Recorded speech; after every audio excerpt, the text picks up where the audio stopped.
E se a chave para uma mente brilhante não estivesse só nos livros, mas nos pés, nas mãos, em cada movimento? Hoje a gente vai desvendar exatamente isso. Como correr, pular, brincar, constrói a base de tudo que a gente chama de inteligência. Parece meio estranho, né? Mas a resposta para essa pergunta está num campo fascinante, chamado psicomotricidade. É basicamente a ciência que mostra um segredo, que é fundamental. Para a gente educar a mente de uma criança, primeiro, a gente precisa educar o corpo dela. Vamos pensar um pouco. Antes de aprender o que é o número 2, uma criança primeiro sente o equilíbrio nas suas duas pernas. Antes de entender o conceito de longe, ela tem que engatinhar para longe de alguma coisa. Ou seja, o corpo não é só um corpo. Ele é, na verdade, o primeiro laboratório de aprendizado de um ser humano. Ok, para a gente entender de verdade o poder dessa ideia, a gente precisa voltar um pouquinho no tempo. Porque a psicomotricidade não surgiu assim, do nada.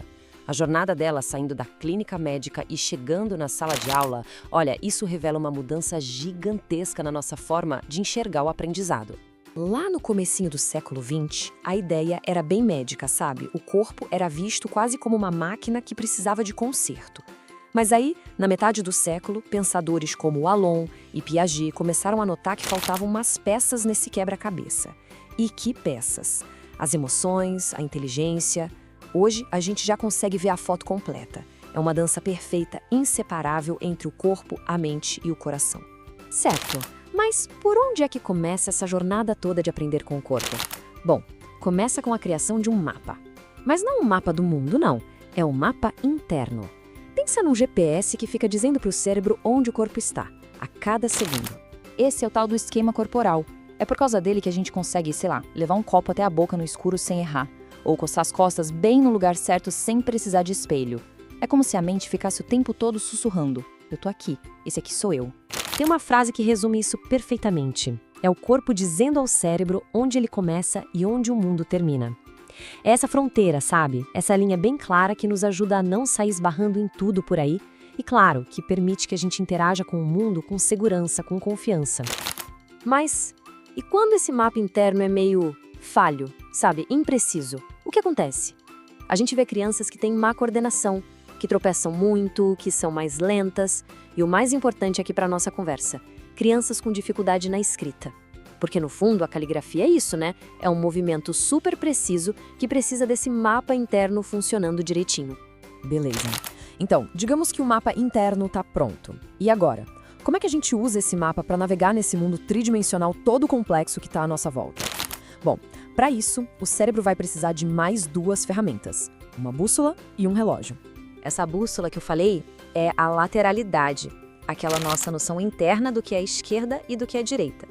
O relógio é a estruturação temporal, a noção de antes e depois. E o mapa em si é a estruturação espacial, em cima, embaixo. Quando a gente junta tudo isso, a gente tem o sistema de coordenadas que nos permite, bom, existir e agir no mundo.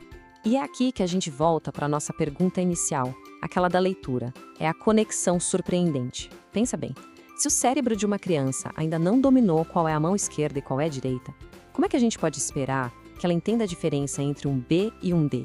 Ou que um livro tem que ser lido da esquerda para a direita? Sem essa base no corpo, a página de um livro vira um verdadeiro código indecifrável. Então, vamos juntar as peças desse quebra-cabeça. A gente já falou do mapa do corpo, da bússola e do relógio. E quando tudo isso funciona direitinho, em harmonia, aí acontece a mágica do aprendizado. Dá para pensar na psicomotricidade como se fosse o alicerce de uma casa. A gente não vê, mas é ele que sustenta tudo que vem em cima. Não dá para construir uma parede de matemática ou um teto de leitura se o alicerce tá bambo, concorda? Então, educar o corpo é exatamente isso. É preparar a base, a fundação, para que o prédio do conhecimento possa crescer bem alto e bem forte. E o caminho é tipo uma reação em cadeia. Olha só, a criança ganha segurança no movimento. Isso gera um corpo confiante. E um corpo confiante, por sua vez, manda uma mensagem para a mente. Tá tudo bem, vai lá, explora, tenta, pode errar. Essa é a verdadeira liberdade para aprender. No fim das contas, é tudo sobre isso aqui. Segurança física se transforma em segurança intelectual.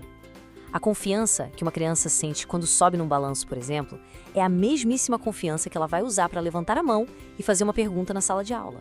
É uma transferência direta. Então, para fechar, fica uma pergunta. E não é só para especialistas não, é para todo mundo. Se o corpo é a primeira sala de aula de uma criança e o chão do parquinho é o primeiro caderno dela, como é que a gente pode ser os melhores professores que essa criança já teve? Fica aí a reflexão.